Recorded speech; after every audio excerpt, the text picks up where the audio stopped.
Isso daí, irmãos, que eu estou falando para vocês, é chamado de oitavo dia. Esse oitavo dia, irmãos, é o dia que dá testemunho da eternidade. Seria um dia depois do sétimo dia da criação. Se é que vocês estão me entendendo. O oitavo dia aponta para o dia eterno. E por que eu estou falando tudo isso para vocês? Porque dentro dessa carta, 1 Coríntios, né, é a carta que ele mais fala das festas. Tem quase que uma linha temporal das festas. Não aparece todos os nomes das festas, mas pelo menos 4 aparece. Aparece Páscoa, aparece Asmos, aparece primícias e aparece trombetas. Páscoa e Asmos aparece em 1 Coríntios 5.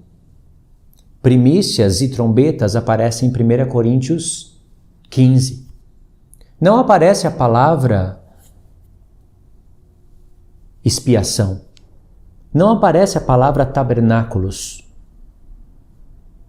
E não aparece a palavra Pentecoste. Pentecoste, expiação e tabernáculos não aparecem. Mas o efeito que essas festas produzem aparece na carta.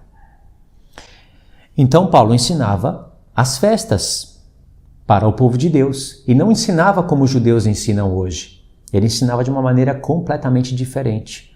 Por que o apóstolo Paulo, que escreveu tantas cartas, não escreveu para a igreja o seguinte: irmãos, no dia do Yom Kippur, todos nós temos que estar reunidos para fazermos uma reflexão dos nossos pecados, porque isso é Torá, e Torá, e Torá, e Torá. Só sabe falar Torá, Torá, Torá, Torá e Torá. Por que o apóstolo Paulo não ensinou isso para a igreja? Todas as cartas ele não ensinou isso?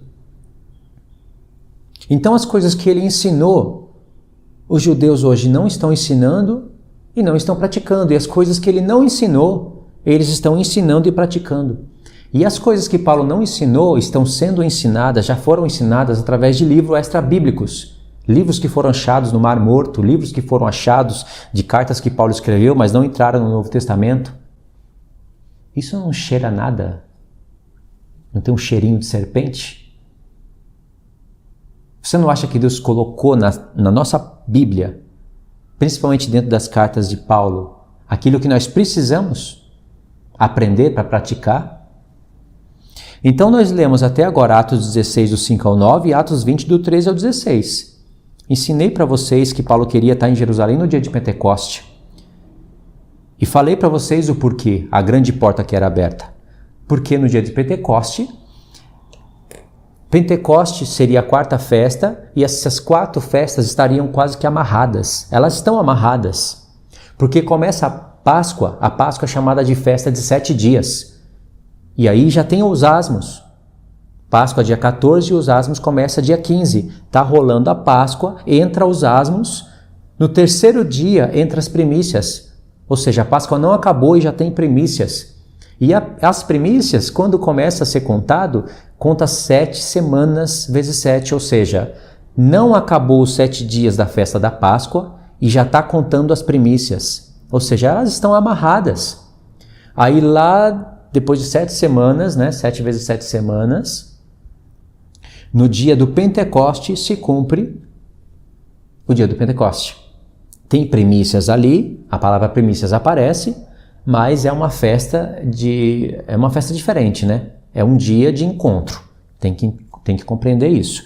Então a festa do Pentecoste fica fácil para pregar o Senhor, já que está tão perto da Páscoa.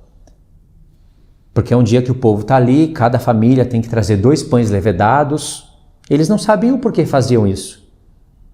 Esse é o erro dos judeus.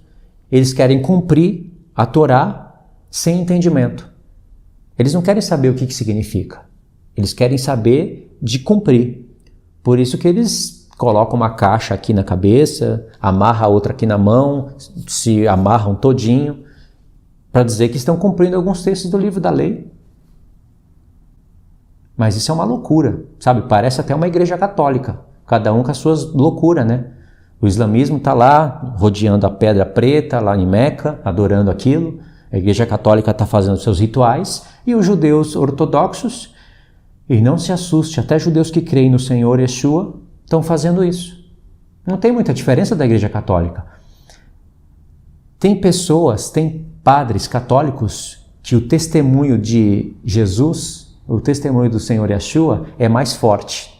dentro deles, da Igreja Católica, do que dentro do povo judeu que crê no Messias. Fique assustado, mas é verdade. Não estou dizendo que é assim com todos os católicos. Não, mas tem alguns católicos que têm mais conhecimento das Escrituras do que judeus que creem no Messias. Só você fazer uma pesquisa que você vai confirmar isso que eu estou falando para vocês. Aí, irmãos, tem que cumprir a lei com entendimento. Então, os 2 pães levedados, eles têm um significado. E isso que Paulo queria ensinar no dia de Pentecoste. Ele já estava pregando para os gentios. Era só ele mexer uns pauzinhos ali nos profetas que ele iria desdobrar o Senhor. Desdobrar o Senhor ficou estranho, né? Ele iria revelar o Senhor. Ele iria tirar o véu das pessoas e mostrar quem que é o Senhor. Mas essa seria a porta, né? A grande porta aberta. E os adversários? Os adversários seriam aqueles judeus que iriam se opor contra ele e contradizer o que ele falava, como está em Atos 14, Atos 16, Atos 17 e Atos 18. Atos 14, 16, 17 e 18, os primeiros versos, mostra que Paulo entrava na sinagoga no dia de sábado e Moisés estava sendo pregado lá. Após Paulo e Barnabé entrarem, Yeshua era pregado. E aí muitos judeus e gregos que estavam lá já ficavam maravilhados e criam, só que vinham os judeus rebeldes e contradiziam o que eles estavam falando. Aí havia encrenca, briga. Então, esses são os opositores que Paulo fala em Atos 20, do 13 ao 16. Não. Em 1 Coríntios 16, do 5 ao 9. A porta aberta é para pregar o Senhor, a revelação, a aliança eterna, e os opositores são aqueles que iriam contradizer o que ele estava falando. Agora, olha só mais um texto importante. 2 Coríntios 11, do 7 ao 23. Vou buscar aqui. 2 Coríntios 11, do 7 ao 23.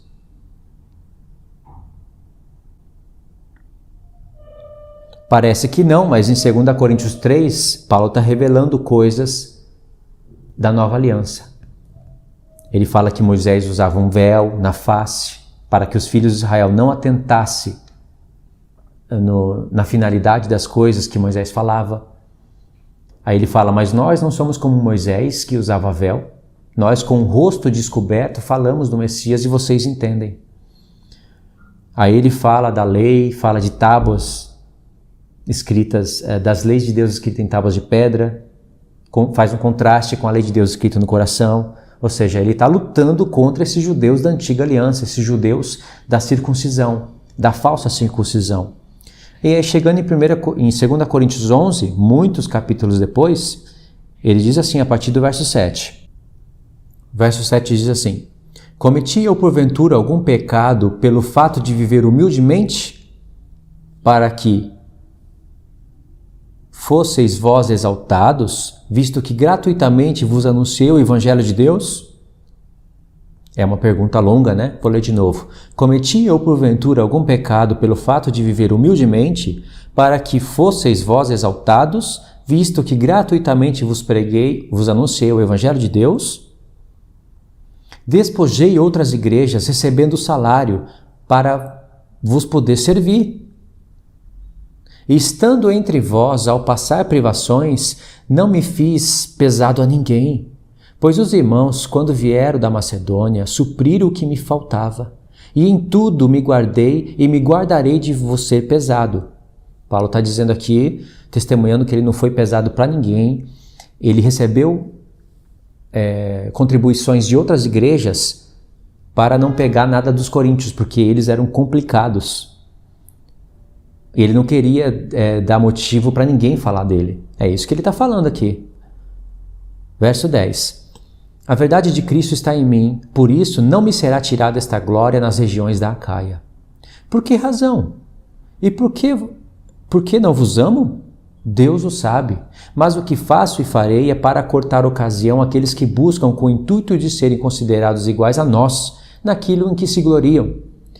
Ele está começando aqui a denunciar pessoas, falando que tinha pessoas que se gloriavam, queriam ser igual aos apóstolos, mas essas pessoas eram pesadas para com os coríntios.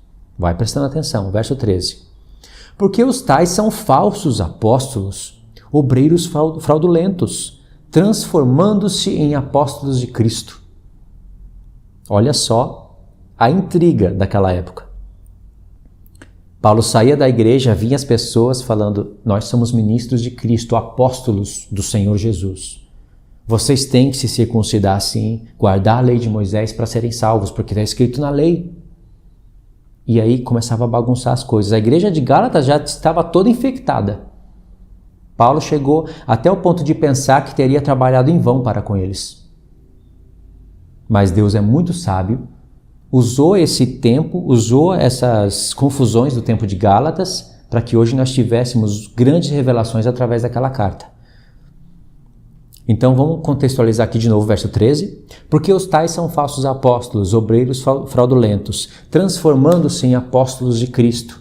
E não é de se admirar, porque se o próprio Satanás se transforma em anjo de luz, não é muito, pois, que os seus próprios ministros se transformem em ministros de justiça, e o fim deles será conforme as suas obras. Agora presta atenção na ligação do que eu li antes com o que eu vou ler agora. Outra vez digo, ninguém me considera insensato. Todavia, se pensais, recebei-me como insensato, para que também me glorie um pouco. O que falo, não falo segundo o Senhor, e sim como por loucura, nesta minha confiança de gloriar-me. E posto que muitos se gloriam segundo a carne, também eu me gloriarei, porque sendo vós sensatos, de boa mente tolerais os insensatos. Tolerais quem vos escravize, quem vos devore, quem vos detenha, quem se exalte, quem vos esbofeteie no rosto. Ingloriamente eu confesso, como se fôramos fracos, mas naquele em que qualquer tem ousadia, com insensatez o afirmo, também eu o tenho. São hebreus? Também eu. São israelitas? Eu também. São da descendência de Abraão? Eu também sou. São ministros de Cristo? Falo como fora de mim, eu ainda mais. Aí ele vai mostrar que ele vai começar a se gloriar. Ele diz que o que ele iria falar não era segundo o Senhor, mas era como que uma confiança que ele tinha de se gloriar e ser insensato. Porque Paulo, ele está falando aqui, vocês, sendo sensatos, recebem os insensatos. Vocês recebem aqueles que são pesados, aqueles que escravizam vocês, aqueles que se gloriam. Então eu também agora vou me gloriar para que vocês me recebam assim. E aí ele começa a falar, são hebreus? Eu também sou. São israelitas? Eu também. São ministros de Cristo? Eu muito mais. São filhos de Abraão? Eu também sou. Ministros de Cristo? Eu muito mais. De quem você acha que ele está falando? Dos judeus. E Paulo está falando, eles são? Eu também. São isso? Eu também sou. Entendeu, irmãos? Judeus que estavam atacando as igrejas. Por isso que Paulo fala, nós não somos salvos pelas obras da lei, e se referindo às obras da Torá mesmo. Não era obras de fariseus e saduceus acrescentadas sobre a Torá, não era nada disso. Era a própria obra da lei mesmo. Referindo-se às coisas da antiga aliança, que eram sombras da realidade, não era a realidade, eram sombras. Serve para instrução, serve de aio para nos conduzir a Cristo. Mas e aí? O aio não é para ser praticado principalmente pelos gentios. O aio é para conduzir a Cristo, para que nós praticássemos as realidades das coisas que estavam lá em sombras. A lei, ela tem o seu valor. As coisas escritas lá nas festas, elas falam até de coisas do futuro, mas para nós entendermos a instrução e compararmos com as palavras dos profetas para compreender as coisas do futuro e não para praticar. Não para se circuncidar, começar a ir lá nas festas, entregar dízimo. Isso era o conflito da época, né? Porque realmente tinha templo. Hoje não tem templo. Então os judeus, eles trazem um outro tipo de confusão. Não tem templo, mas tem sinagoga. Não tem sangue de animal derramado, mas tem encontro em Yom Kippur. E tem todos aqueles aparatos judaicos. Aí eles não ensinam os tempos proféticos, não ensinam as coisas que hão de vir sobre Jerusalém. Eles estão preparando o seu próprio povo? Será que eles estão ensinando Zacarias 14? Eles estão ensinando as profecias de Daniel? Eles estão ensinando o povo a se prepararem para o que há de vir sobre este mundo, principalmente sobre Jerusalém? Não estão. Aí que está o perigo. Eles estão se gloriando. E tem mais um texto para finalizar o estudo. Filipenses, capítulo 3. É uma carta que algumas pessoas acho que nem sabem que existe essa carta. Por que eu vou ler Filipenses? Só 4 capítulos. Mas olha o valor que essa carta tem para nós referente a esse estudo. Filipenses 3. Vamos ler do 1 ao 11 e depois do 17 ao 21.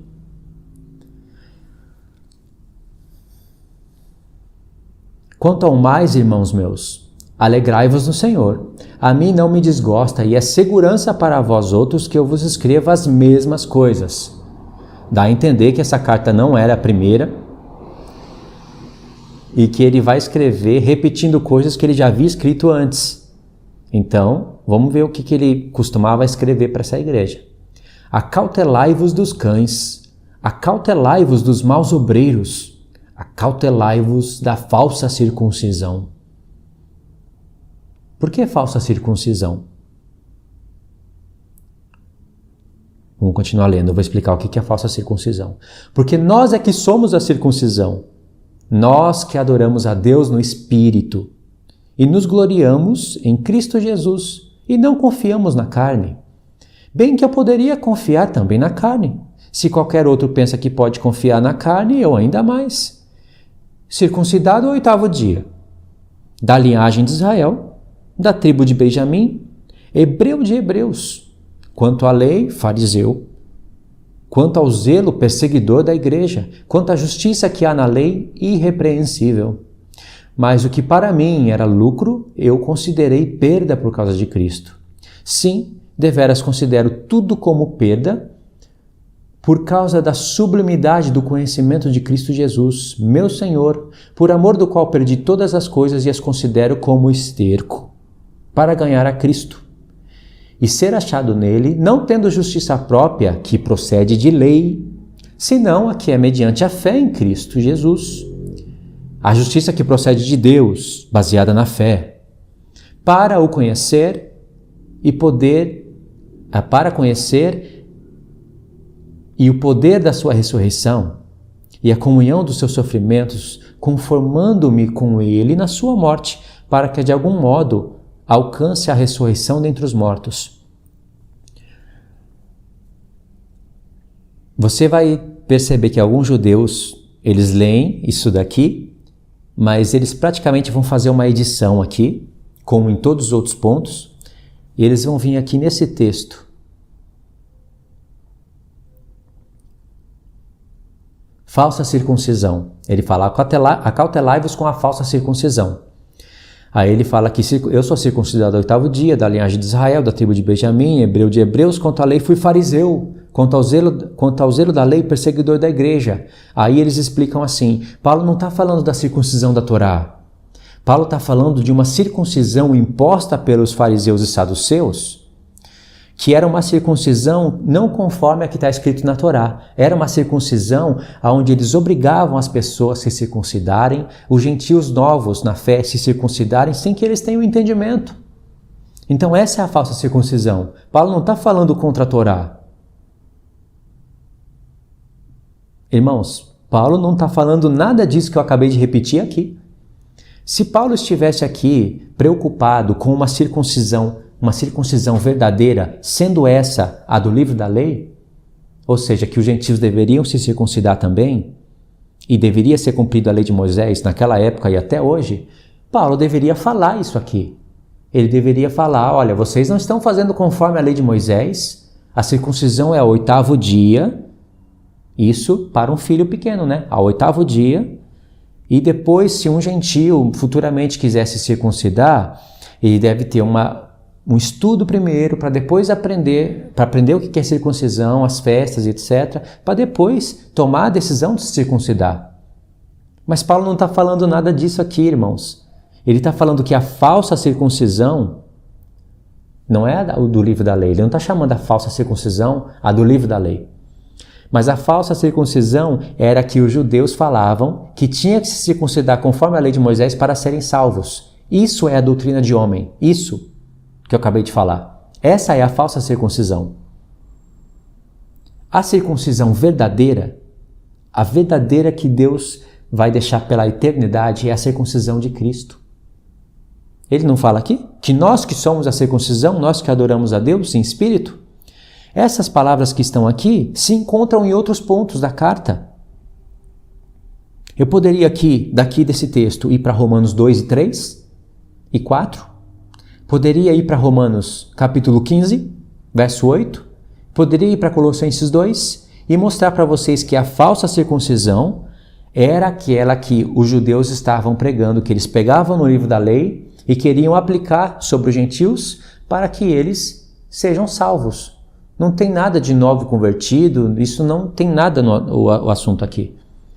Não é questão de novo convertido, é questão de criar uma doutrina de homem interpretando a lei de Moisés errado. Mas Paulo falava que a circuncisão em si não é nada, e a incircuncisão nada é. Ele fala isso 3 vezes, 2 em Gálatas e 1 em Coríntios 7, 1 Coríntios 7. Então ele fala que a circuncisão em si não é nada, a incircuncisão nada é, e sim guardar os mandamentos de Deus. Mas a circuncisão não é mandamento de Deus? É.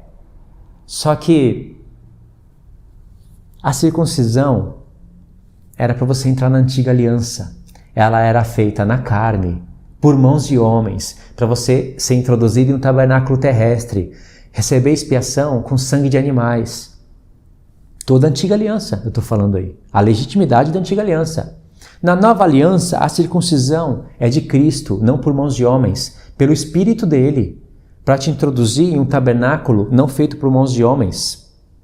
Mas o próprio homem que é feito pelas mãos de Deus se tornaria o tabernáculo dele. Você iria ser introduzido no povo de Deus. As festas iriam ser praticadas em suas realidades. Nós iríamos estar vivendo um tempo de uma glória muito superior à da antiga aliança. Mas aí os judeus pegavam a circuncisão da antiga aliança, não entendiam a circuncisão da nova aliança, misturavam as coisas e isso virava uma doutrina de homem. E isso que Paulo chama de falsa circuncisão. Os judeus, que foram chamados estando circuncidados, eles deveriam permanecer nessa circuncisão, ainda que crescem no Senhor. Isso eu já expliquei em outros vídeos. Mas os gentios que fossem chamados estando incircuncidados não poderiam se circuncidar. Porque mesmo os judeus circuncidados na carne, eles precisariam da circuncisão no espírito do homem, pelo Espírito de Cristo. E o ministro da circuncisão, o chefe, o cabeça de todos é Cristo. Está escrito em Romanos 15, verso 8. Se eu recebo a circuncisão no meu espírito, pelo Espírito de Cristo, e ele é um ministro da circuncisão, por que eu vou me submeter a uma circuncisão na carne, feita por mãos de homens, só para dizer que eu estou cumprindo a Torá? Vocês entendem? Entenderam? Quem dera os judeus ministério ensinando de Sião, quem dera muitos judeus entendessem isso e não bagunçasse mais as cartas do apóstolo Paulo e parasse de perturbar o caminho do Senhor. Quem dera eles entendessem isso e entendessem o que há de vir sobre Jerusalém. Se eu for continuar aqui, vocês podem ver que esses mesmos judeus parece que têm uma certa idolatria com Jerusalém. Só que eles não explicam o que há de acontecer lá. O anticristo vai para lá, vai levar grande matança para lá. Metade da cidade vai ser levada em cativeiro, mulheres vão ser estrupadas. Se o povo está guardando a lei, por que Deus ia permitir essas coisas acontecerem lá? Então, se você ler aqui no mesmo capítulo, dá um pulo no verso 17, olha o que Paulo vai dizer. Irmãos, sede imitadores meus e observai os que andam segundo o modelo que tendes em nós. Pois muitos andam entre nós, dos quais repetidas vezes eu vos dizia, e agora vos digo até chorando, que são inimigos da cruz de Cristo. Ele escreveu essa carta chorando.